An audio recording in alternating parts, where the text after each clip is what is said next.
Scott, I will hand you this. Okay. You're going to stick it in the handle that's lit. Okay. You get a little flame. Yeah. And then you light the chalice. Okay. I'll be there. I'll help you.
Welcome to our summer Sunday worship service. Can you hear me? No. Okay. They can't hear me, Eugene.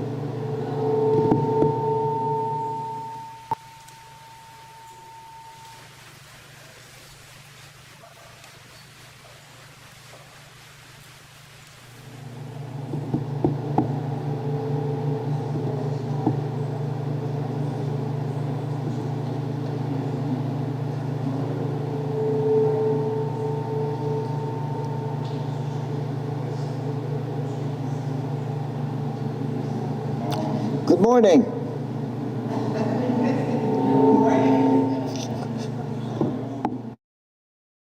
Good morning. Better? No. Yeah. There we go. Good morning. Is that on? Oh. That's the bottom one.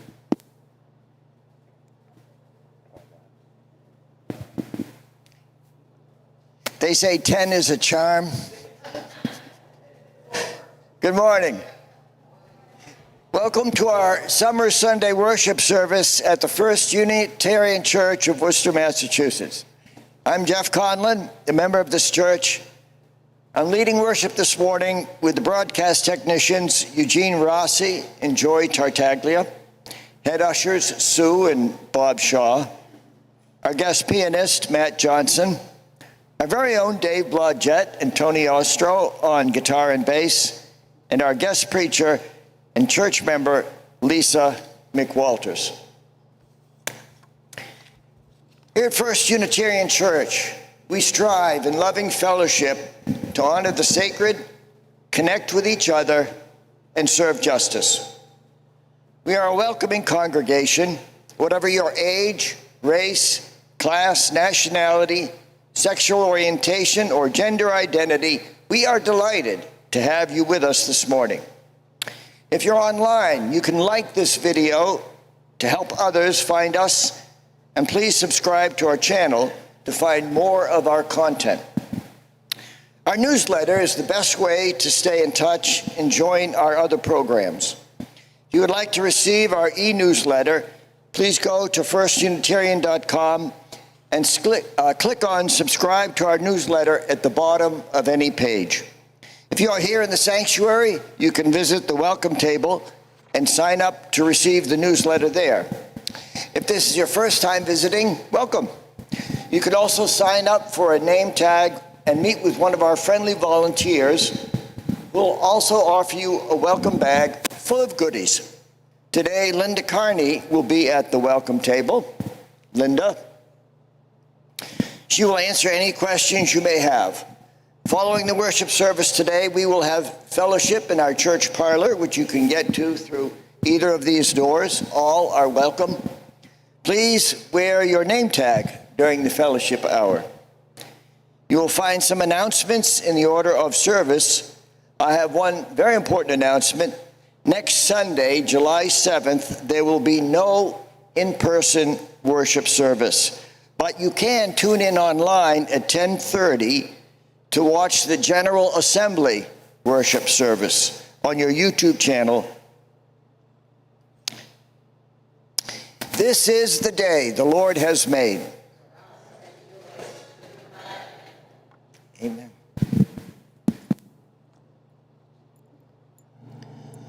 Can I use this mic? Is it working?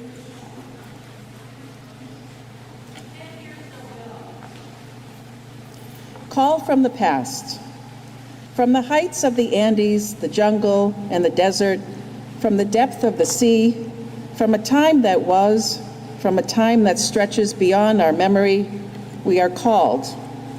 Our histories stretch back to the first people, the first steps, the collision of worlds, to abrupt beginnings. All wanderers of this land, we have inherited the unfinished labor of our ancestors, of those that came before us. We are called to continue that work. A call from the present. The voices of our people call us now. The world harbors their joys and their sorrows. We hear the cries of our people demanding justice. In that call, we recognize the voices of those who wander in the desert, the border crossers, the navigators, the justice seekers, the dreamers, and the hopeful. We weave our story to the story of our ancestors. Right here, right now, we are in the midst of responding to the call that comes from all corners of the land, from the south and north, from the east and west. We are called to sustain the work. Call from the future.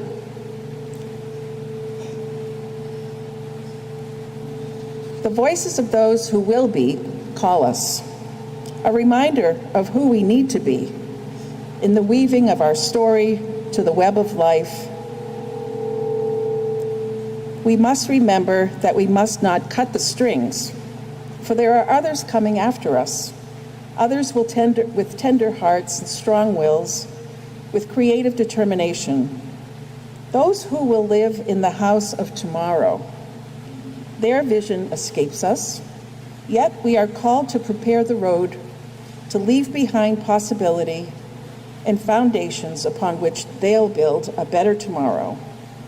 We are called to create new opportunity. It's now time for our chalice lighting.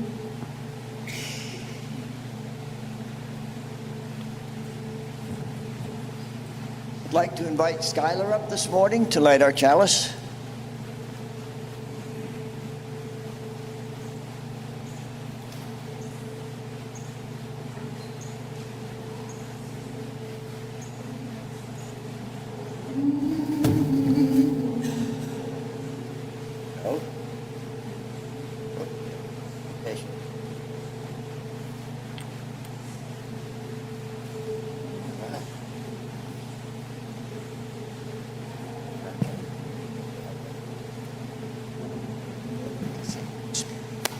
And it's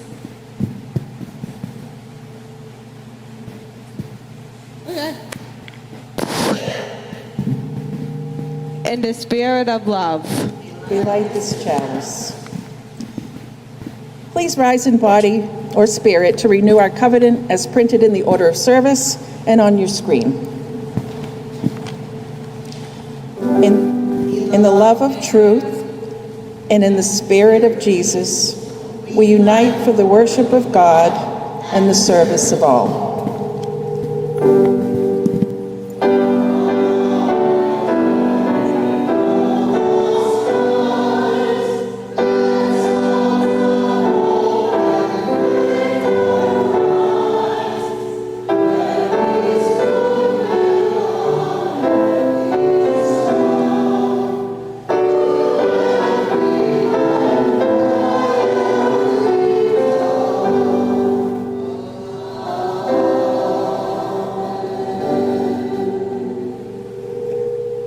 Please remain standing for our opening hymn, number 290.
Let's try this.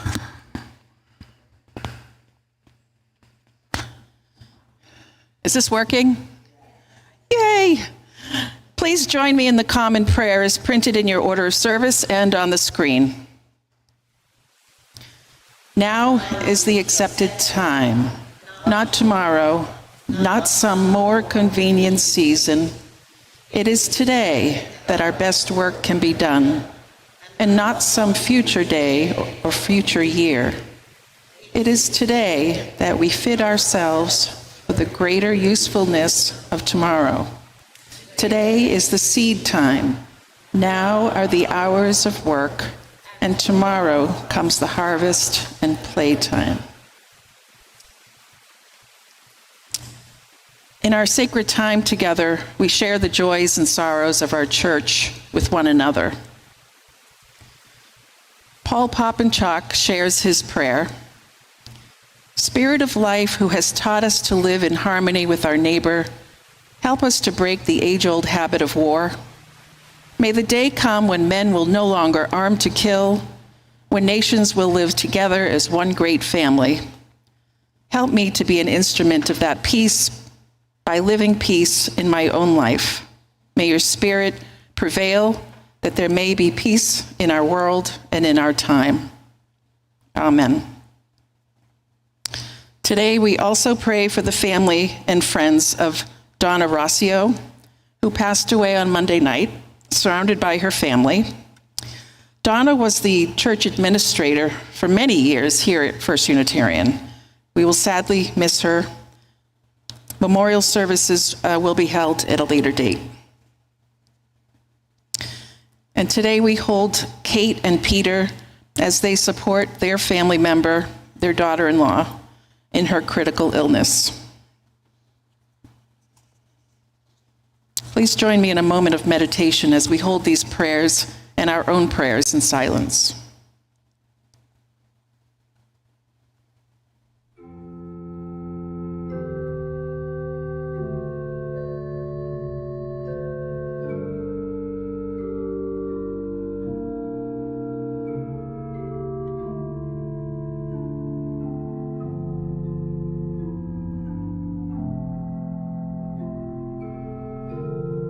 Unspoken. But we rejoice in the words from the Lord's Prayer as printed in the order of service and on your screen. Our Father, who art in heaven, hallowed be thy name. Thy kingdom come, thy will be done. Give us this day our daily bread, and forgive us our trespasses, as we forgive those who trespass against us. And lead us not into temptation, but deliver us from evil. For thine is the kingdom, and the power, and the glory, forever and ever. Amen. Our ministries at First Unitarian Church continue to thrive because of your support. Your offering makes a difference here and in our community. I invite your generous contributions for the good work of this church. And if you are worshiping online, you can text the number on your screen or go to firstunitarian.com and click Give Online at the top of any page. The ushers will now receive this morning's offering.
A scripture reading this morning is from the book of Revelation, chapter 21.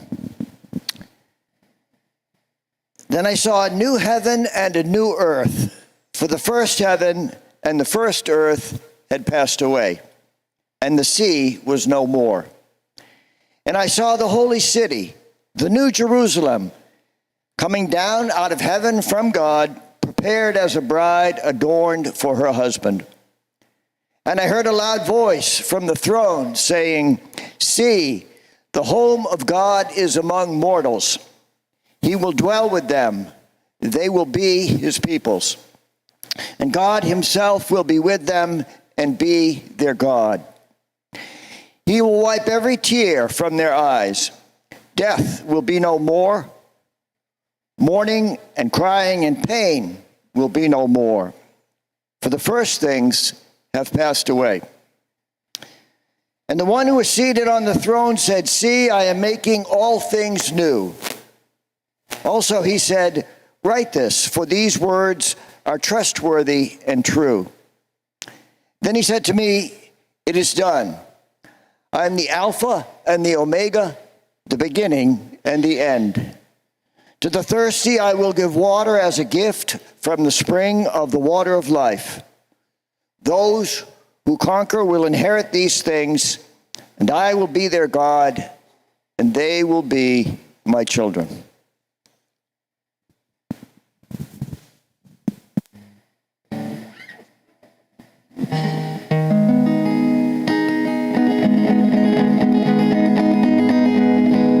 In the year 2525,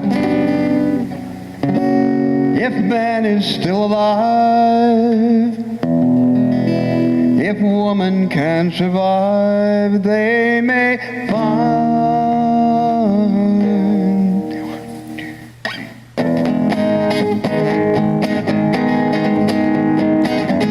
In the year 3535, ain't gonna need to tell the truth, tell no lies. Everything that you think, do, and say is in the pill you took today. In the year 4545, ain't gonna need no teeth, won't need your eyes. You won't find a thing to chew. Nobody is gonna look at you. In the year 6555, your arms hanging limp at your side. Your legs got nothing to do. Some machine's gonna do that for you. In the year 6565, ain't gonna need no husband, won't need no wife. You'll pick your son, pick your daughter too. From the bottom of a long glass tube.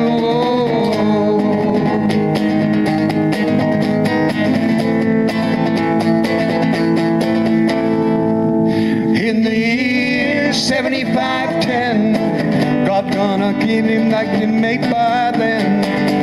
Maybe he'll look around himself and say, I guess it's time for the judgment day. In the year 8510, God's gonna shake his mighty head. He'll either say, I'm pleased with where man has been, or tear it down and start again. Whoa.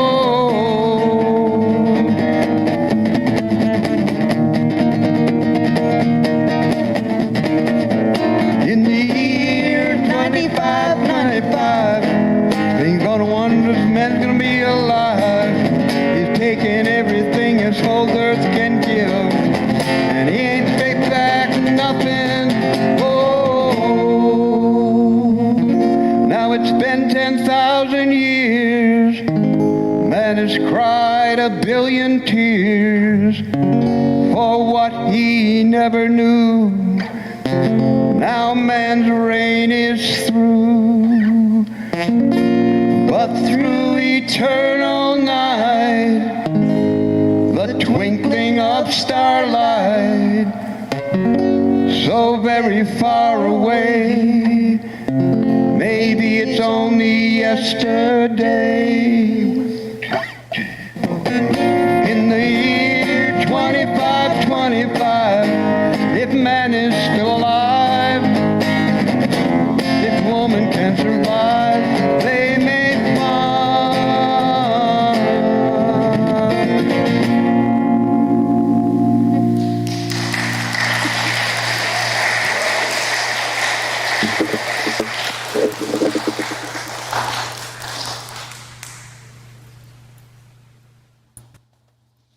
They learned that song just for today.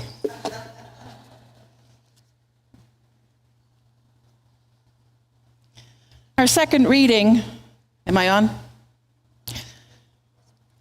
It's called Future. What is the future? Everything that hasn't happened yet. The future is tomorrow and next year and when you're old, but also in a minute or two when I'm through answering. The future is nothing I imagined as a child. No jetpacks, no conveyor belt sidewalks, no bell-jarred cities at the bottom of the sea. The trick of the future is that it's empty. A cup before you pour the water. The future is a waiting cup. For all it knows, you'll fill it with milk instead. You're thirsty. Every minute carries you forward, conveys you into a space you'll fill. I mean, the future will be full of you. It's one step beyond the step you're taking now. It's what you'll say next until you say it.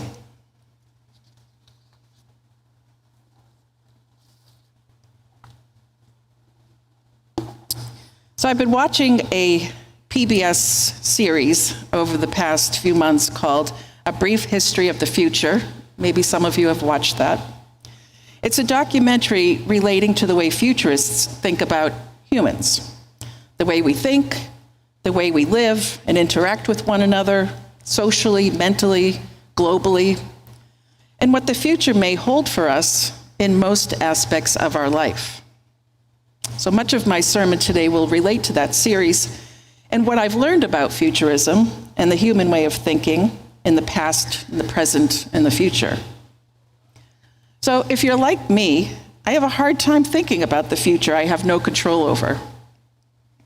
In my life, I've seen such innovation in technology and food, city planning, healthcare, environmental issues, space exploration, sports, and social sciences. I was born in 1963, and in my short lifetime on this earth, I've seen many important events, many media events, some personal events that have changed the way I think and the way I live my life today. Here are just a few highlights. Man lands on the moon. I witnessed the civil rights movement, the women's lib, the Vietnam conflict, which came with the draft, and the protest of the draft. Watergate, the bicentennial of our country, the General Hospital Luke and Laura wedding, the Iranian hostage crisis, the fall of the Berlin Wall, the invention of the computer, the cell phone, electric car, internet, AI, social media, and Zoom, the Columbine High School massacre, and many more massacres that followed, the O.J. Simpson trial, the turning of the century into the 2000s, September 11th, and the events that followed,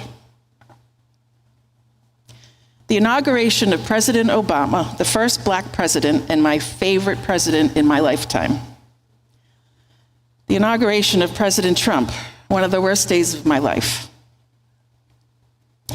the New England Patriots going from being pathetic in the 80s to winning 6 Super Bowls, the COVID-19 virus and the pandemic that followed, but also the innovation of the vaccine that saved lives. The January 6th insurrection in Washington, D.C., and the threat of democracy. The Supreme Court passing Roe versus Wade in 1973, and the Supreme Court overturning Roe versus Wade, and the implications that has on women's rights. The possibility that Trump could be reelected as our 47th president, global warming, and the rise in environmental concerns, the Celtics winning the NBA champions, and most recently, I viewed the original Emancipation Proclamation on Juneteenth in Washington, D.C., on June 19th, 2024. So those are just a few moments in history that I'm sharing. I'm sure if you sat down and thought about all the things you've witnessed, you would be amazed at what you have lived, what you've experienced, what you would consider victorious and joyous and moments of glory, or what you would consider shocking or a setback or a challenge, or even an event that enraged you or even brought you to action. We live in a fluid world, ever-changing, ever-evolving, sometimes improving. But what do we really know about our future as human beings? In the Bible, there were prophets who predicted what the future would bring. How did they know? Who were these prophets and what power did they have that we don't have today? What's the difference between a prophet and a futurist? I believe a prophet has a divine access to information about what will happen. A futurist is using present information to project what may happen and usually gives a range of possibilities and not a specific dated event. Prophecy can only work if the future is already out there somewhere, fixed and waiting for us to discover it. It's amazing to me that the Bible has laid out the beginning and the end of the world in such a nice, neat, bound book so that we know exactly what to expect someday, according to the book of Revelations. Actually, the book of Revelations has been debated and discussed for centuries because it's probably the strangest book in the Bible. It's believed by Christians that it was written by John the Apostle in the year 95 AD, when the Roman Empire was in power. And some say it was written by another prophet named John, who lived in Greece and was exiled to an island where he wrote the book.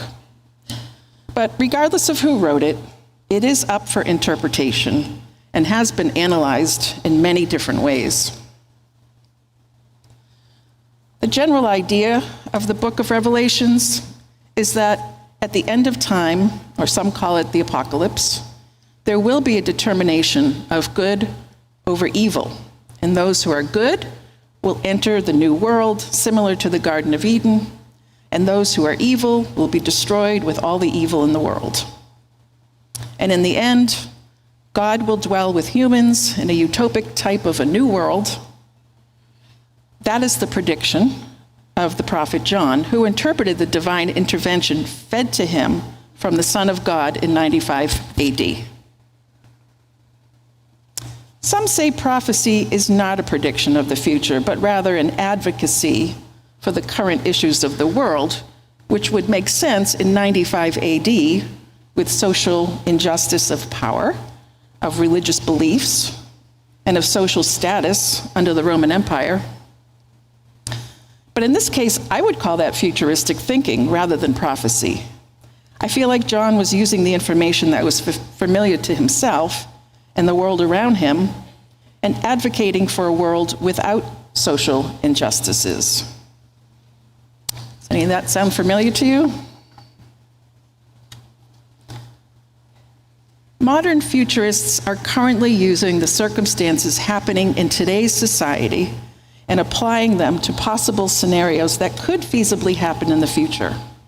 For example, we are currently facing an increase in global warming, food insecurity, unstable weather patterns, toxic chemicals in our food, and water shortages.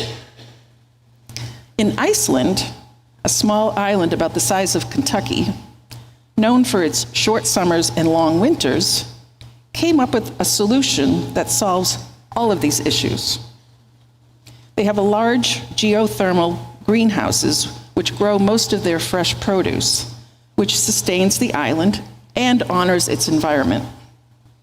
By using the fresh, clean water from the natural hot springs piped into the greenhouses, they don't need pesticides or heating elements to grow the food.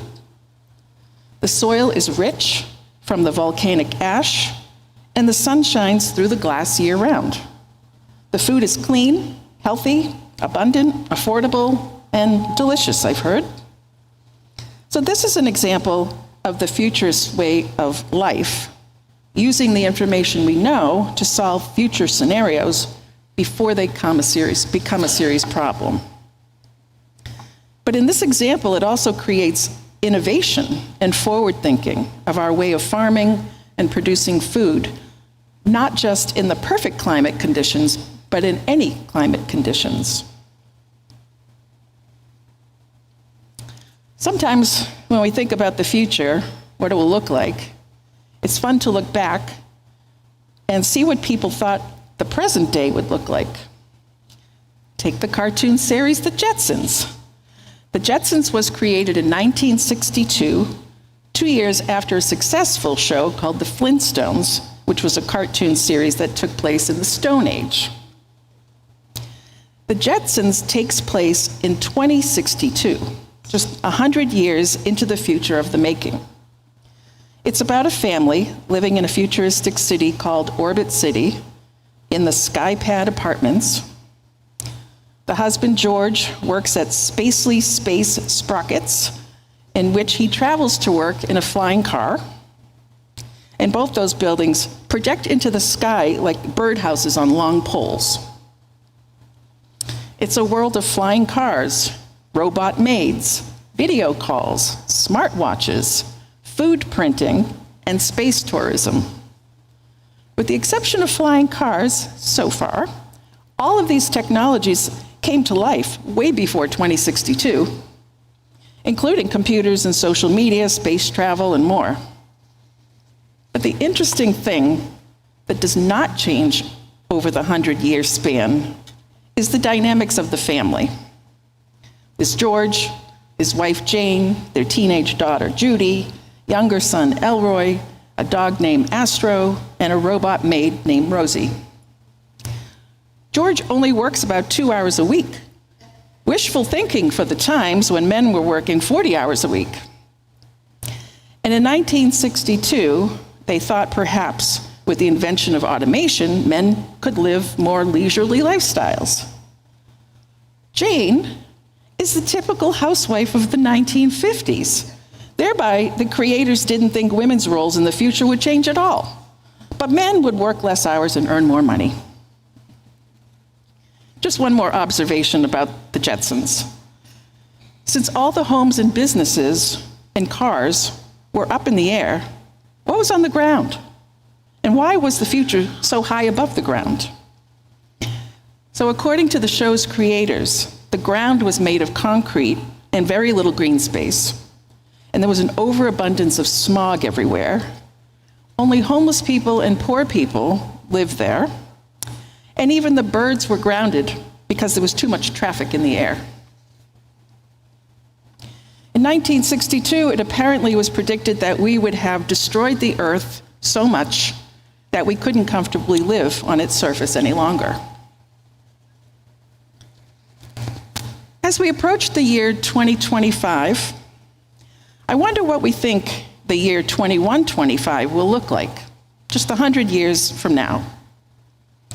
So I asked this question to some millennials recently, and I was astonished to discover they have a very bleak outlook on the future of the Earth. They actually believe life will be very difficult, or perhaps the Earth will have been totally destroyed by then.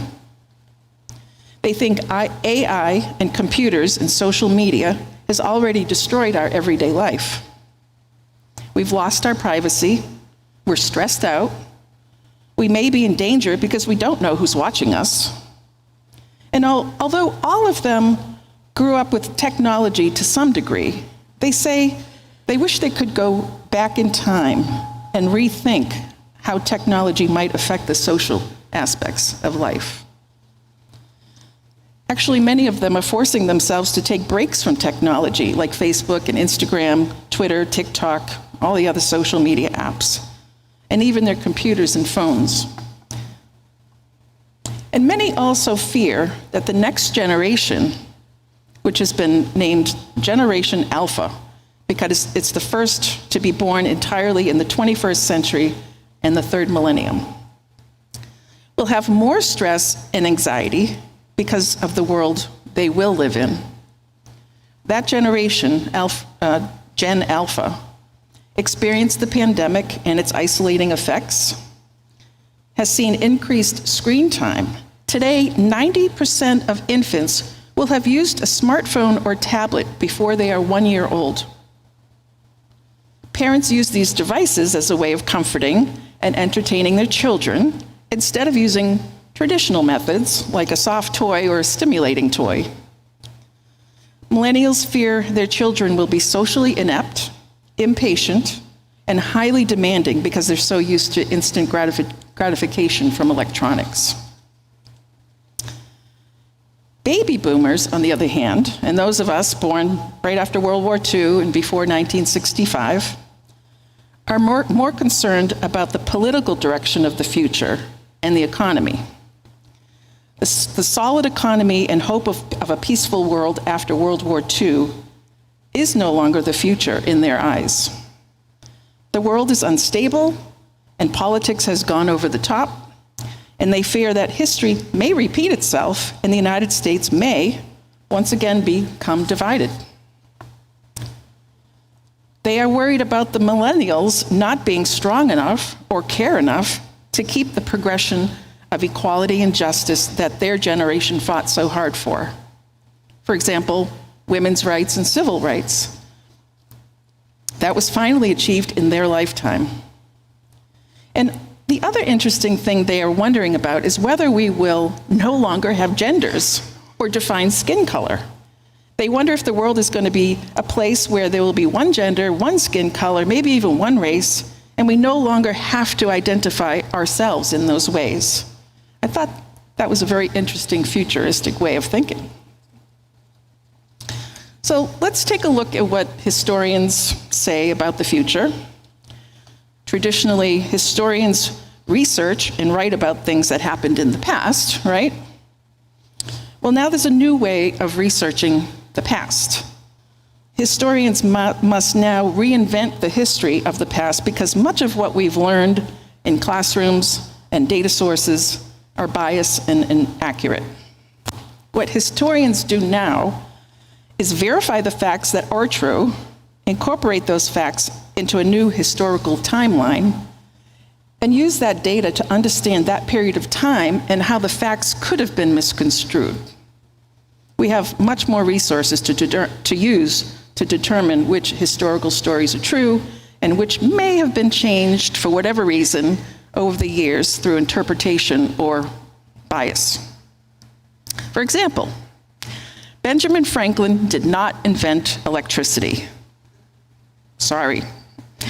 Electricity was well known since the ancient times, but Franklin's experiment using the kite and the key on a stormy night proved to him that lightning was electrical.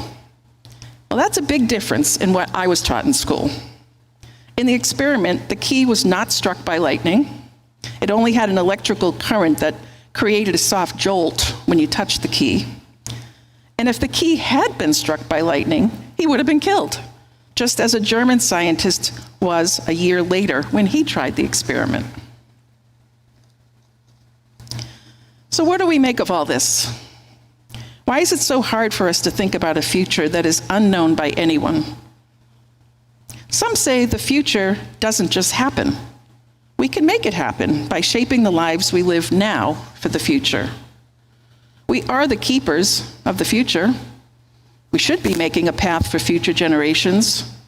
We should consider our own history and how it may effectively change the opportunities for future generations. The song we heard, 2525, which takes us on a journey of what life may look like over the next 10,000 years.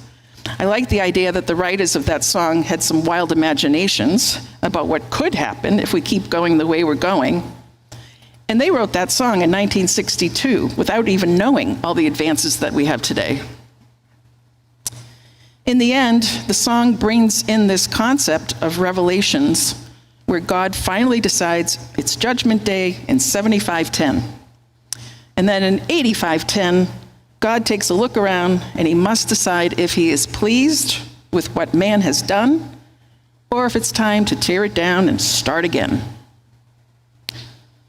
I wonder if in 2025, just a few months away, if God will be pleased. Have we made progress? Is there a way to stop progress and take inventory of where we're at? Is technology good? Is innovation good? Are we keepers of the present and preparing for the future keepers of the world? I told you earlier that I had seen the Emancipation Proclamation in Washington, D.C. last week. And when I arrived, I anticipated a long line, so I brought my book called The Little Liar by Mitch Albom. It's a fictional story of the Holocaust through the eyes of Truth. Truth is a character who narrates the story of a small boy in a village in Greece who cannot lie. He's well known for this attribute. One of the Nazi leaders learns about this boy and uses him to tell his village that they must go to the train station where they will be transported to a safer, better place to get away from the war. Of course, the boy believes he's telling the truth because they tell him he is, and the village goes to the train station as instructed. It goes on to tell the horror stories of the camps and the life of the boy who is free. And as I'm reading this book and facing all the horrible things humans can do to other humans, I finally get to the front of the line and reach the Emancipation Proclamation. And I'm struck with this feeling of disappointment in our human race. I wish we never needed the Emancipation Proclamation. We Americans created slavery in this country. We ruined the lives of thousands of Africans for our own benefit, and then finally decided that was cruel and a bad idea. And then we finally came up with a new law that says slavery should never happen again, and we free them without giving them any resources to become successful. Why do we continue to do horrible things to other humans? What have we learned? Why do we keep repeating this terrible act of violence against each other? I had all these thoughts going through my mind as I left the museum, hoping the hundreds of other people leaving the museum had the same feelings, and that we continue to hold up and honor Juneteenth so we remember our mistakes and not repeat them. And when I returned to my hotel and told my husband about my experience, we started talking about the meaning of life. Just, casual conversation. How can we make our world a better place? What message do we want to leave the future generations? What are the most important things we can teach our children and grandchildren? Here's the answer. We came up with 3 conclusions. Number 1, be kind. If everybody stopped in mid-sentence when they were going to say something mean and thought about the consequences of those words, perhaps they wouldn't say them.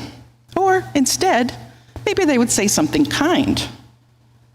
This is my sister Heidi's mantra: be kind and the world will be kinder. 2, truth. We must demand the truth from our social interactions and media, our government and political leaders, our world. Here's a quote from the book The Little Liar about the truth. Truth is a straight line, but human life is a flexible experience. You exit the womb, curling into a new world, and from that moment forward, you bend and adjust. Truth, I believe, is the second most important thing we can leave the next generation. The 3rd conclusion we came to, and the most important one, is love. Love unconditionally. Just love.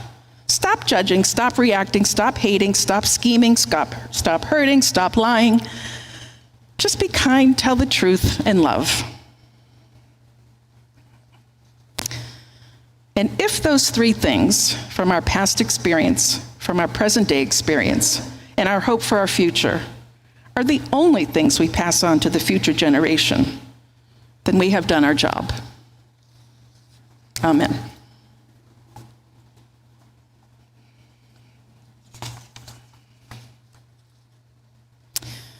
Please rise in body or spirit to sing our closing hymn, number 101.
A basket woven. May we respond better to risks and dangers with a beloved community who can be counted on as a woven basket that encompasses the gifts for protection, for honor, for ceremony, and for expressions of interconnectedness. May we prevail in our intentions to make a gift of the world to the next generations of beings living and non-living that help it all come together for good. Please be seated for the postlude.